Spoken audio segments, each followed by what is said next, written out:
Questo sarebbe il famoso cavolo verza che è tanto che ci dovrebbero dare il DOC proprio, il cavolo verza che è tanti anni che lo produciamo, è stato messo giù, seminato, che poi adesso ti faccio vedere, il mese di marzo, sono ormai abbastanza belle grandi e adesso ti faccio vedere il seme proprio del cavolo verza.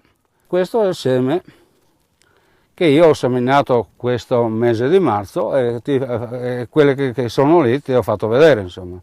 Qua faccio parte dell'associazione Rivindicole perché ognuno fa il proprio seme in casa, no?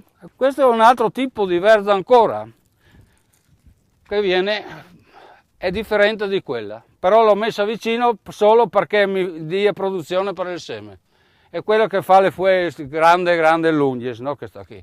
Adesso andiamo giù sul sotto che ti faccio vedere dove è la produzione. Come dicevo prima, da marzo sono messe giù seminate, sono belle e grandi perché sono ore da trapiantarle perché sennò fa un volume spaventoso.